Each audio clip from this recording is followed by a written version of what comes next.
que a paz do Príncipe da Paz possa ser derramada sobre todos os corações, todas as almas que irão ouvir mais esse podcast. Na Bíblia, no Antigo Testamento, tem uma história muito linda sobre Ruth. Noemi era uma mulher casada com 2 filhos e em Israel tinha havido fome e eles foram para a terra de Moabe. Esses 2 filhos casaram, um casou com Orfa, outro casou com Ruth. E o marido de Noemi morreu e os 2 filhos de Noemi também morreram. Mulher, naquela época não trabalhava, não tinha INSS, né? Não tinha nada disso. E Noemi ficou numa situação muito difícil.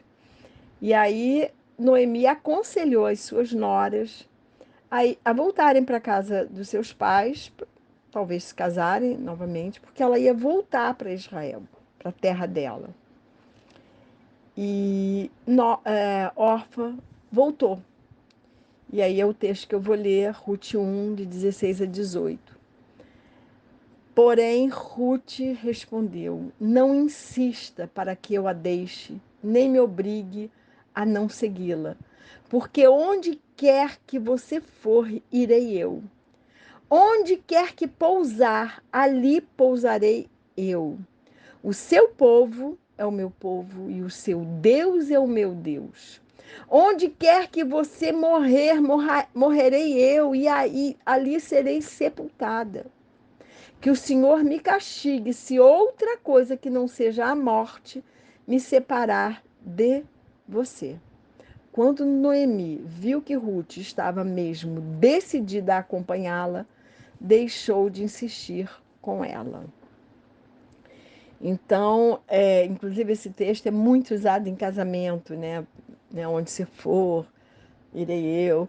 E assim, para contextualizar, o povo de Moabe, né, os moabitas, como era o caso de Ruth e da outra nora, era um povo idólatra, era um povo que adorava muitos deuses, diferentemente de Israel e de nós, que adoramos um só Deus, o único Deus vivo e verdadeiro.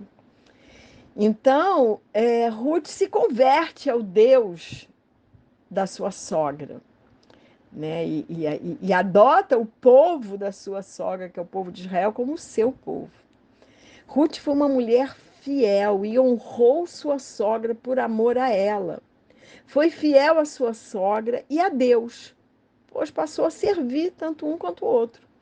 E Deus honrou Ruth pela sua fidelidade. Deus dá graça a ela diante de Boaz, que a escolhe como esposa. A fama de Ruth chegou até Boaz. Fama de fidelidade e de bondade para com sua sogra. Isso é contado no capítulo 2, do verso 11 ao 13. Fidelidade é fruto do Espírito Santo. E quando honramos as pessoas que nos honram, Deus derrama sobre nós honra. A moeda para se pagar a honra é honrar. Aprendi isso com Edmeia Williams. A moeda para se pagar a honra é honrar. Mas em que situação Deus nos honra? Quando somos submissos a Ele, quando estamos no centro da sua vontade. O povo de Israel experimentou a afronta e a vergonha porque desonraram a Deus. Então ele permitiu que o povo fosse levado cativo por causa do pecado. A promessa de sermos duplamente honrados no lugar da vergonha é obedecermos a Deus. Isso é falado lá em Isaías 61, 7. E em Romanos, carta de Paulo aos Romanos, capítulo 13, versículo 7, a Bíblia nos diz o seguinte: Pagai a todos o que lhes é devido. A quem tributo? Tributo. A quem imposto? Imposto. A quem respeito? Respeito. A quem honra? Honra. Paulo estava ensinando aos romanos o que Jesus já havia ensinado em Mateus 22, 21, quando ele diz para darmos a César o que é de César e a Deus o que é de Deus. O que é do Estado é do Estado. as coisas de Deus são as coisas de Deus. E nós temos que honrar tanto um quanto o outro. Nesse caso, estamos falando de tributo. A Bíblia nos ensina a honrar a Deus em primeiro lugar, incluindo honrar com as nossas ofertas, como diz lá em Provérbios 3:9, que nós temos que honrar a Deus com os nossos bens. Depois nós temos que honrar toda a autoridade. Honrar pai e mãe, que é autoridade sobre nós, tanto o pai quanto a mãe são autoridades. É, é o primeiro mandamento com promessa. Honrar pai e mãe para que se prolongue seus dias sobre a terra e para que tudo lhe vá bem. Essa passagem está em Êxodo 20, onde é falado os 10 mandamentos, e depois o apóstolo Paulo repete em Efésios, capítulo 6, versos 2 e 3. E é uma promessa que Deus faz. Se você honrar seu pai e sua mãe, seus dias vão se prolongar e tudo vai bem com você, irá bem com você. Então, e é interessante, é o primeiro mandamento com promessa, porque os outros primeiros não tiveram promessa em si. Mas é assim, é interessante que não fala assim, honra seu pai e sua mãe quando eles forem ótimos, quando eles forem bons pais. Não fala isso. Fala para honrar pai e mãe, ponto. E para que tudo nos vá bem, quando a gente honra pai e mãe, significa ser abençoado por Deus. Já que a obediência traz bênção. É falado isso em vários textos, incluindo Deuteronômio 28, que a bênção vem quando nós somos obedientes a Deus em primeiro lugar. Mas o texto de Efésios fala de honrar marido, honrar a esposa, honrar os patrões, honrar os servos. O respeito e a honra devem existir mesmo quando os líderes não merecem. De maneira recíproca, os pais são incumbidos de cuidar da mente, das emoções e do corpo dos filhos, portadores da imagem de Deus. Os pais devem guiar através do ensino e da correção. Os pais estão no lugar de Deus aqui na terra perante os filhos, que ainda estão debaixo da sua guarda, não importando a idade. Esse no lugar de Deus, não estou falando de idolatria, não. Eu estou falando no sentido de autoridade. Deus dá autoridade para o pai e para a mãe para educar os filhos. Os filhos que ainda estão debaixo da sua guarda. Mas honrar pai e mãe é a vida inteira. O desenvolvimento da mente da criança tem que ser feito através da disciplina e do ensino. E Paulo ensinou isso muito bem. Para Paulo, parte do que caracterizava a cultura de quem não tem aliança com Deus era o fato de que ela era marcada pela desobediência dos filhos a seus pais. Vamos ler o que está escrito em Romanos 1, de 28 a 32, diz assim: E como eles não se importam de ter conhecimento de Deus, assim Deus os entregou a um sentimento perverso para fazerem coisas que não convêm, estando cheios de toda iniquidade, prostituição, malícia, avareza, maldade, cheios de inveja, homicídio, contenda, engano, malignidade, sendo murmuradores, detratores, aborrecedores de Deus, injuriadores, soberbos, presunçosos, inventores de males, desobedientes aos pais e às mães, tolos, infiéis nos contratos, sem afeição natural, irreconciliáveis, sem misericórdia, os quais, conhecendo a justiça de Deus, que são dignos de morte, os que tais coisas praticam, não somente as fazem, mas também consentem aos que cometem essas mesmas atrocidades. Ou seja, aqueles que são desobedientes aos pais e às mães são dignos de morte, e não somente os que desobedecem, mas também aqueles que, de alguma forma, consentem que outros desobedeçam. E vejam que irá caracterizar os últimos dias.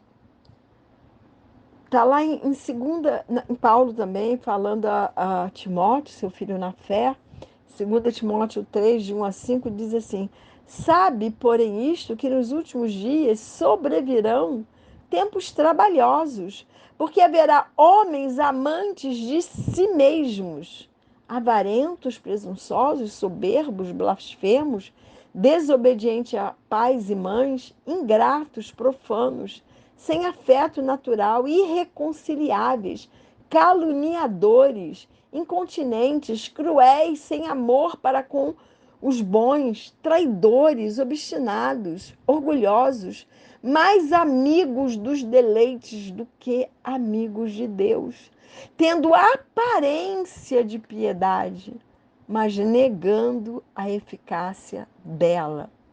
Destes, afasta-te.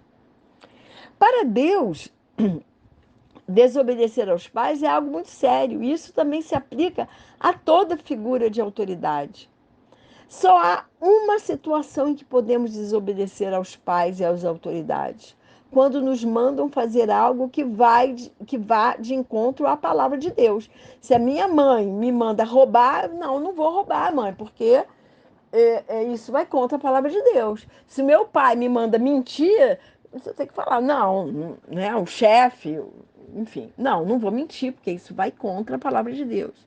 Porque a autoridade maior é a autoridade de Deus e da sua palavra, que é a Bíblia. A ele temos que honrar e obedecer em primeiro lugar. Todos os crentes são chamados para compartilharem a humilhação e o sofrimento de Cristo nessa era, nesse tempo, de modo a serem exaltados e glorificados com Ele próxima, na próxima vida, que é a vida eterna, nos braços do Pai, na nossa terra prometida. Paulo insistiu que o fato de sermos possuídos por Cristo prevalece sobre todas as outras características da nossa personalidade e condição humana.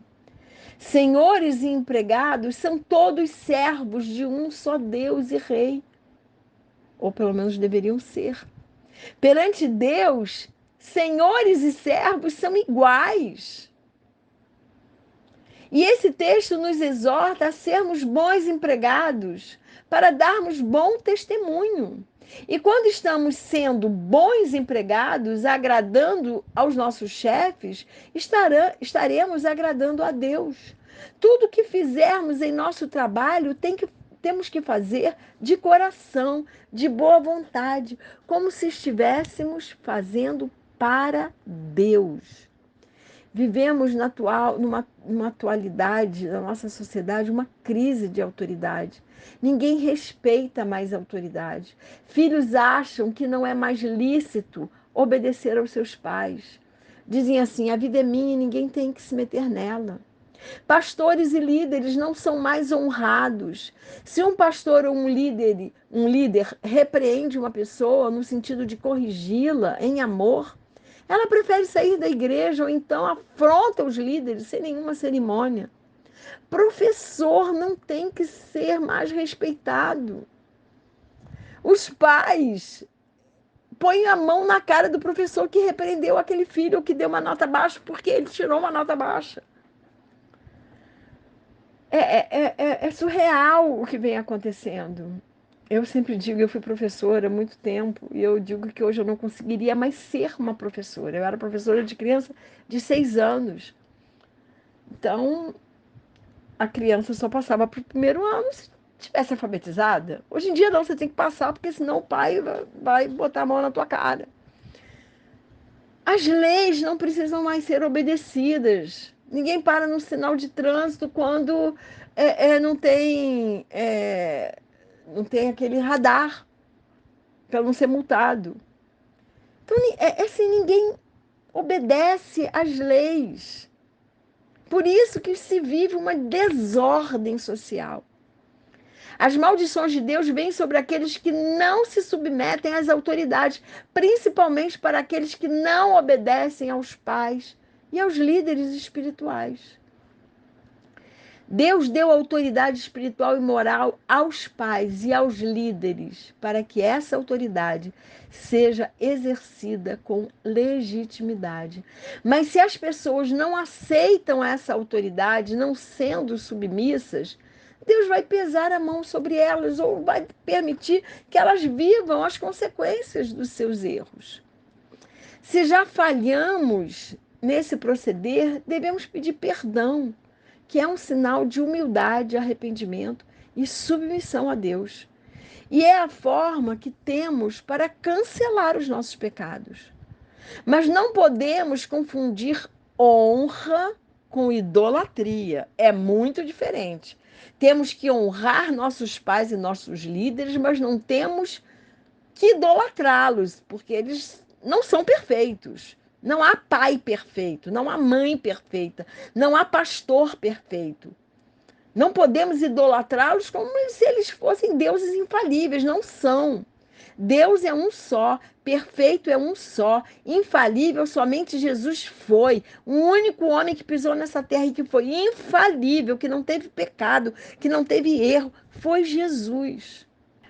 Maria, irmã de Marta, honrou a Jesus com o que ela tinha de mais precioso.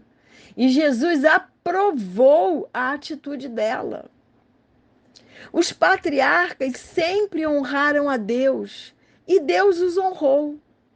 José nunca perdeu a visão do reino de Deus e foi fiel no pouco, e Deus o honrou, o colocando no muito. Se tornou uma pessoa poderosa no Egito. Eu volto a dizer que a moeda para se pagar a honra é honrar. Então, que possamos aprender a honrar quem merece a nossa honra e a quem a honra é devida, porque isso é agradável a Deus e nos trará bênçãos sem medida. Sejamos um vaso para a honra que Deus vai nos honrar ainda nesse mundo. Minha oração por mim e por você é que sejamos sempre fiéis a Deus e comprometidos em obedecer ao Senhor e a sua palavra. Minha oração por mim e por você é que possamos honrar a Deus em primeiro lugar e a todas as pessoas que Deus nos diz para honrar. E que o Senhor nos abençoe e nos guarde, que o Senhor faça resplandecer o seu rosto sobre nós e que o Senhor tenha misericórdia de nós. Que sobre nós o Senhor levante o seu rosto e nos dê a paz.